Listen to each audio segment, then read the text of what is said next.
अगारी दोस्त थे, शायर थे, साईं हयात मरहूम।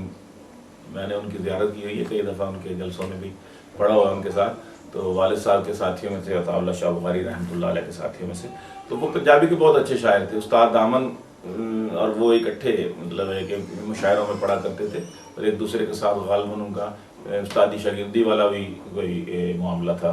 तो उन्होंने एक किताब वाक़या उन्होंने एक पंजाबी का मंजूम किया, वो मैंने मेरे सामने आ गया, वैसे मैं लिखिया सी ते ओहदे तो मैं लैके मजमून ते मैं ज़ालिम तेरी हवेली वाली अपना पहेली, बंदा था कि पहेली, आदमी था कि पहेली। सीरतुल महदी मरज़इयां दी किताब है, वो पढ़दी सी तहतुल लफ़ज़ जी।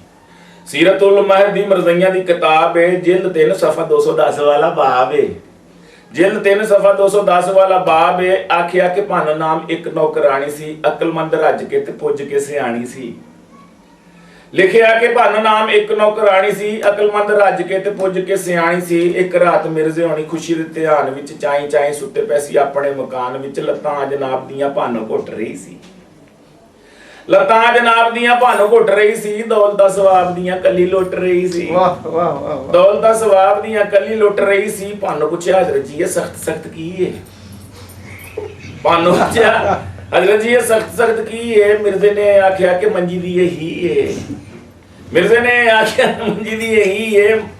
नबी ते मुरीदनी दी जही मारी मत, नबी ते मुरीदनी दी जही मारी मत। दोनों नूं ना पता लगा ही है कि लाते, दोनों नूं ना पता लगा ही है कि लाते। वाड़े विच रुख सी मैं ओनू जफा पा लिया, वेड़े विच रुख सी मैं ओनू जफा पा लिया। चंगी तरह हथ पा के पब्बा नूं उठा लिया, जोर ला के थोड़ा जिहा इधरों मैं ऐ होया, मेरे विचों मैं जम्मिया, मैं वल्द मैं होया।